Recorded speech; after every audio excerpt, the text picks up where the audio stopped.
سوال یہ پیدا ہوتا ہے کہ اگر ایسی کوئی شے اس وقت وجود نہیں رکھتی تھی، یعنی موجودہ انسانوں سے پہلے وجود نہیں رکھتی تھی، تو پھر یہ تصاویر کیسے ان پتھروں پر اور ان دیواروں پر کنندہ کی گئیں؟ کیونکہ اگر اس وقت کوئی ایسی شے موجود ہی نہیں تھی تو پھر ان کا تصور بھی کیسے ہو سکتا تھا؟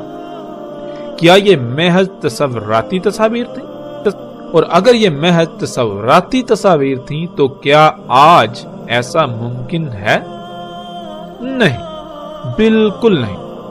یہ تصاویر چیخ چیخ کر اس بات کا اظہار کرتی ہیں کہ آل فرعون کے پاس یہ سب کچھ تھا۔ نہ صرف یہ سب بلکہ موجودہ انسان اس کا تصور بھی نہیں کر سکتے۔ جو کچھ آل فرعون بنا چکے تھے، کیونکہ قرآن میں صراحت کے ساتھ یہ بات اللہ سبحانہ وتعالی نے بیان کی ہے کہ فرعون نے نہ صرف ان عمارتوں کو موسیٰ علیہ السلام کے رب اللہ سبحانہ وتعالی کے ساتھ مقابلہ کرنے کے لیے بنایا، بلکہ وہ اپنی طرف سے موسیٰ کے رب کو شکست دے چکا تھا۔ اس کے بعد وہ موسیٰ علیہ السلام اور بنی اسرائیل کے پیچھے پڑا انہیں قتل کرنے کے لیے کہ موسیٰ کے رب سے تو نبٹ چکا، اب موسیٰ کی باری ہے۔ فرعون نے کیسے اللہ سبحانہ وتعالی کے ساتھ مقابلہ کیا؟ ان عمارتوں کو کیسے، کتنی مدت میں اور کن مقاصد کے لیے تعمیر کیا، اور آل فرعون کے پاس کیا کچھ تھا؟ ان تمام سوالات کے جوابات ہم آگے جا کر ہلاک شدہ اقوام کے موضوع پر آنے والے ایک ساتھ میں تفاصیل کے ساتھ دیں گے، اور ایسے ایسے رازوں پر سے پردہ اٹھائیں گے جو آج تک راز ہی رہے۔ ایسے ایسے سوالات کے جوابات دیں گے جن کے جوابات آج تک کوئی انسان نہ دے پایا، اور نہ صرف ہم جوابات دیں گے بلکہ پوری دنیا کو چیلنج کریں گے کہ وہ ہمارے جوابات کو غلط ثابت کر کے دکھائے، جو کہ ناکام رہیں گے بلکہ الٹا اپنی تحقیقات سے ان کو سچا ہی ثابت کریں گے۔ یہ تمام باتیں تو آنے والی ایک ساتھ میں ہوں گی، لیکن یہاں جو بات سامنے آتی ہے وہ یہ کہ جو اللہ کی ذات کے ساتھ مقابلے پر اتر آئے اور پھر وہ یہ سمجھے کہ اس نے اللہ کی ذات کو شکست دے دی، کیا وہ پتھر کے دور کا کوئی انسان ہو سکتا ہے؟ وہ کون سی شے ہے جو انسان کو خالق و مالک سے بالکل بے نیاز کر دے اور الٹا اس کو خالق کے مقابلے پر لا کھڑا کرے؟ وہ کون سی شے ہے جس کی بنیاد پر انسان یہ جرأت کر سکتا ہے کہ وہ خالق و مالک اللہ سبحانہ وتعالی کے ساتھ ببانگے دوہل مقابلے پر اتر آئے؟ وہ ٹیکنالوجی میں کس قدر بڑھ کر تھا، موجودہ انسان اس کا تصور بھی نہیں کر سکتے۔ ناظرین، اور جب ان کی تعمیرات کا ہی آج تک کوئی جواب نہ دے سکا تو پھر یہ کیسے ممکن ہے کہ موجودہ انسان اس بات کا تصور کر سکیں جو کچھ ان کے پاس تھا؟ اللہ سبحانہ وتعالی نے قرآن میں صراحت کے ساتھ کہہ دیا کہ تم ان ہلاک شدہ اقوام کے 10% کو بھی نہیں پہنچے اور نہ ہی پہنچ سکتے ہو۔ یعنی جو کچھ آج تم بنا چکے ہو، جو قوت، یہ جو مشینیں، یہ ٹیکنالوجی، یہ جتنی بھی ایجادات تم کر چکے ہو، یہ ان قوموں کا 10% بھی نہیں، اور نہ ہی تم ان کے 10% کو پہنچ سکتے ہو جو قومیں تم سے پہلے ہلاک ہو چکی۔ قوم عاد، قوم سمود، قوم لوط، اصحاب مدین ہوں یا پھر آل فرعون وغیرہ، ان کے پاس جو کچھ تھا وہ تم سے کئی گنا بڑھ کر تھا۔ وہ سب قومیں آل فرعون سمیت ان ایجادات کو مسیحا سمجھتے تھے، لیکن کیا حقیقت یہی نکلی؟ یہی ایجادات تھیں جن کی بنیاد پر فرعون علی الاعلان اللہ سبحانہ وتعالی کی ذات کے سامنے مقابلے پر اتر آیا۔ یہ سب فساد تھا، اور اپنے ہاتھوں سے کیے ہوئے فساد سے ان پر ایسی ایسی ہلاکتیں مسلط ہوئیں کہ ان کا نام و نشان تک مٹ گیا۔ یوں وہ سب ایجادات دجال ثابت ہوا۔ جب ہلاکت آئی تو کچھ بھی ان کے کام نہ آئے، کوئی ایک بھی شے ان کے کام نہ آئی، کچھ بھی انہیں نہ بچا سکے۔ تو سوال یہ پیدا ہوتا ہے کہ موجودہ انسان جن ایجادات کو، جس صنعتی انقلاب کو، جس ٹیکنالوجی کو اپنے لیے مسیحا سمجھتے ہیں، کیا یہ واقعتاً مسیحا ہے؟ کیا یہ واقعتاً آسائشیں، سہولتیں اور آسانیاں ہیں؟ نہیں، بلکہ یہ بھی انہی قوموں کی طرح ان ایجادات کے دجل کا شکار ہو چکے ہیں۔ عنقریب ان پر حقیقت ایسے واضح ہو جائے گی کہ یہ چاہ کر بھی انکار نہیں کر سکیں گے، لیکن تب سوائے پچھتاوے کے کچھ نہ رہے گا، واپسی کا دروازہ بند ہو چکا ہوگا۔ موجودہ انسانوں کے ان مفسد اعمال کے سبب پوری دنیا اس قدر فساد زدہ ہو چکی ہے کہ اب یہ دنیا جہنم میں بدل جائے گی۔ جسے یہ مسیحا بنا کر بیٹھے رہے، اس کا انہوں نے صرف ایک ہی رخ دیکھا، یہ دوسرے رخ سے غافل رہے جو عنقریب ان پر واضح ہونے والا ہے۔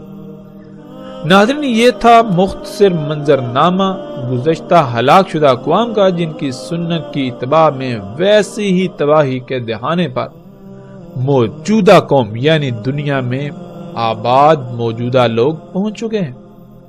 ہم نے کوشش کی کہ ہم اپنے موضوع کے مطابق ان اقوام پر بات کریں، باقی ان اقوام پر تفاصیل کے ساتھ آگے چل کر بات کریں گے۔ اس وقت ہم اپنے موضوع کی طرف پلٹتے ہیں۔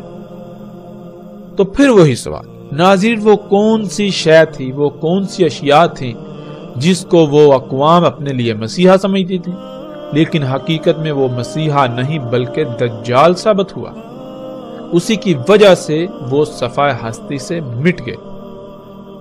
جب جواب تلاش کیا جائے تو وہ جواب یہی سامنے آئے گا، وہ یہی ٹیکنالوجی، یہی ایجادات تھیں، یہی مشینیں تھیں، یہی صنعتی انقلاب تھا جو آج موجودہ انسان کر چکے اور ان سب کو اپنے لیے مسیحا سمجھتے ہیں، زندگی کو آسان سے آسان تر بنانے کے دعوے دار ہیں۔ لیکن کیا حقیقت یہی ہے؟ یہ تو اس کا ایک پہلو ہے، اس کا ایک رخ ہے جو انتہائی دل فریب ہے، لیکن اس کا دوسرا پہلو جو انتہائی بھیانک ہے وہ چھپا دیا گیا۔ اگر اسے دیکھ لیا جائے تو پتا چلے گا کہ یہ ایجادات، یہ ٹیکنالوجی مسیحا نہیں بلکہ دجال ہے، یہ محض ایک دھوکہ ہے جن کی وجہ سے آج دنیا تباہی کے دہانے پر پہنچ چکی، طرح طرح کی بیماریوں کا سیلاب امڑ آیا، پوری دنیا سیلابوں، طوفانوں، آندھیوں اور زلزلوں کی لپیٹ میں ہے۔ جگہ جگہ سے زمین دھنس رہی ہے، پہاڑ ٹل رہے ہیں، زمین میں قائم کیا ہوا اللہ سبحانہ و تعالیٰ کا میزان بگڑ چکا ہے۔ ان ایجادات کی وجہ سے، اس صنعتی انقلاب کے نام پر دجال کی وجہ سے، اسی صنعتی انقلاب، ان ایجادات، اس ترقی کے نام پر دجال کی وجہ سے ایک عظیم تباہی موجودہ انسانوں کے سر پر آ چکی ہے۔ لیکن کوئی بھی ایسا نظر نہیں آتا جو غور و فکر کرنے والا ہو، جو اللہ کی طرف لپکنے والا ہو۔ ناظرین، رسول اللہ صلی اللہ علیہ وآلہ وسلم نے کہا تھا کہ کوئی ایک بھی نبی ایسا نہیں جس نے اپنی قوم کو فتنہ دجال سے نہ ڈرایا ہو۔ اور ایسی روایات میں عربی کے جو الفاظ استعمال کیے وہ دو طرح کے ہیں، ایک ہے لفظ ناظرہ اور دوسرا ہے لفظ حاضرہ۔ ناظرہ کہتے ہیں متنبہ کرنے کو، یعنی اگر کوئی ایسا کام کیا جا رہا ہو جس کا نتیجہ انتہائی بھیانک ہو یا نقصان دہ ہو تو اس کام یعنی اس عمل کے رد عمل سے پہلے ہی اس سے آگاہ کر دینا کہ اس عمل کو یا ان اعمال کو چھوڑ دو، ورنہ رد عمل کی صورت میں مارے جاؤ گے، نقصان اٹھاؤ گے۔ تو جتنے بھی نبی آئے انہوں نے دجال سے متنبہ کیا،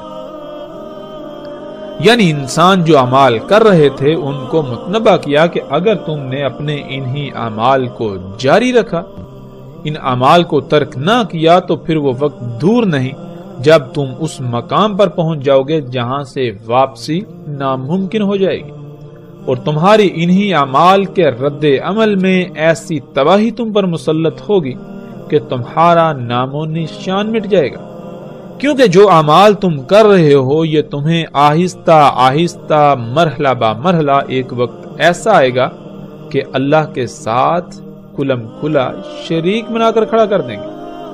یعنی تم آہستہ آہستہ بڑھتے بڑھتے ایسی ایجادات کرو گے کہ تم اللہ کے کاموں میں براہ راست مداخلت کرو گے۔ تم ان ایجادات کو اپنے لیے مسیحا سمجھو گے، مگر وہ دجال ہوگا۔ اسی وجہ سے تم پر عظیم ہلاکت مسلط ہوگی، تم پر ساتھ آئے گی۔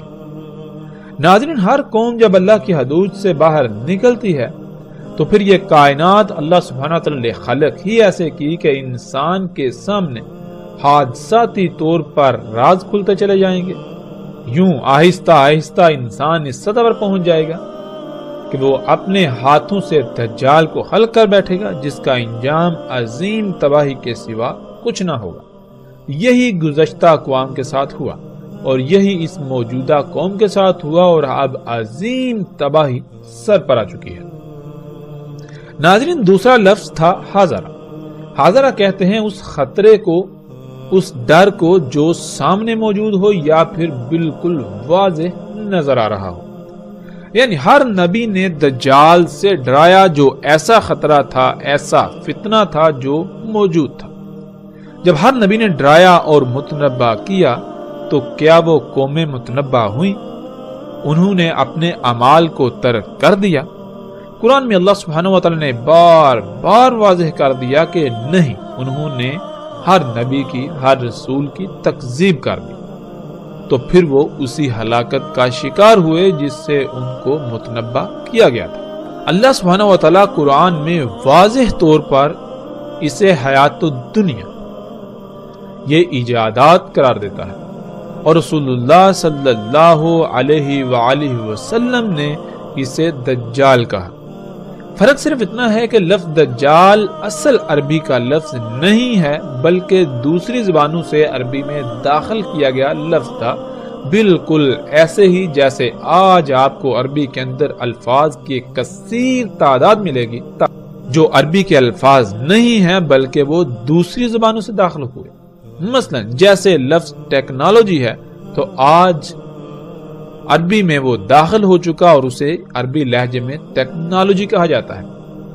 جیسے ہی تھوڑا وقت گزرے تو آئندہ آنے والی نسلیں یہ ماننے کو تیار ہی نہیں ہوں گی کہ یہ لفظ ٹیکنالوجی عربی کا لفظ نہیں ہے، بلکہ ان کے لیے یہ لفظ عربی کا ہی کہلائے گا اور انہیں نظر آئے گا۔ بالکل اسی طرح اس وقت لفظ دجال، جو کہ اصل عربی کا لفظ نہیں ہے، یہ کسی دوسری زبان کا لفظ تھا جو اس وقت عام استعمال ہوتا تھا، اور قرآن میں اللہ سبحانہ وتعالی نے لفظ غرور استعمال کیا جو کہ خالص اصل عربی کا لفظ ہے، لیکن اس وقت اس کا استعمال عام نہیں تھا، بلکہ اسی طرح جیسے قرآن میں لفظ الانفال آیا، جب یہ لفظ عربوں کے سامنے آیا تو وہ اس لفظ سے ہی واقف نہ تھے، تو سوال کر دیا کہ یہ انفال کیا ہے، تو صرف لفظ انفال کی وضاحت کے لیے پوری سورت انفال نازل ہوئی۔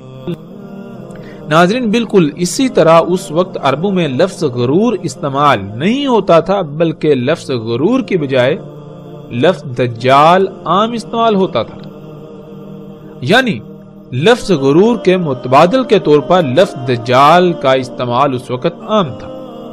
دجال لفظ چونکہ اصل عربی کا لفظ نہیں اور قرآن اللہ سبحانہ وتعالی نے عربی میں نازل کیا، تو اسی وجہ سے رسول اللہ صلی اللہ علیہ وآلہ وسلم نے اس وقت کے لوگوں کو سمجھانے کے لیے جو اس وقت لفظ عام استعمال ہوتا تھا، جو سب کی سمجھ میں آنے والا تھا، اسے استعمال کیا۔ یوں لفظ غرور اور لفظ دجال دونوں ایک ہی معنی رکھتے ہیں۔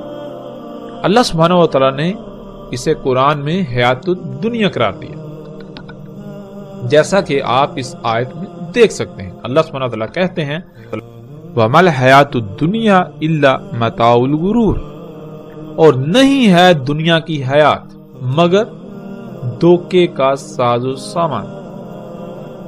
یعنی یہ جو کچھ بھی اس وقت دنیا میں تمہیں نظر آ رہا ہے یا جو کچھ تم بنا چکے ہو، یہ محض ایک دھوکہ ہے۔ اور اللہ سبحانہ وتعالی نے قرآن میں بار بار کہا، اس پر زور دیا کہ کہیں اس دجل کا، اس دھوکے کا شکار نہ ہو جانا۔ یہ دنیاوی مال و متاع، یہ جو کچھ بھی ہے، یہ محض دھوکہ ہے، تو جو بھی اس کے دھوکے کا شکار ہوگا تو وہ دنیا اور آخرت میں ہلاکت کا شکار ہو جائے گا، اور اگر پوری کی پوری قوم ہی اس دھوکے کا شکار ہو جائے تو پھر دنیا کو فساد اور اس فساد کے ظاہر ہونے، یعنی انسانوں کے اعمال کے رد عمل کے طور پر آنے والی تباہیوں، اور بالآخر انسانوں کے نزدیک ایسی عظیم تباہی سے کوئی نہیں بچا سکتا جو انسانوں کا صفحہ ہستی سے نام و نشان مٹا دے۔ ناظرین، الحمدللہ ہم نے قرآن سے یہ جان لیا کہ وہ کون سی شے تھی جس سے تمام کے تمام نبیوں نے متنبع کیا۔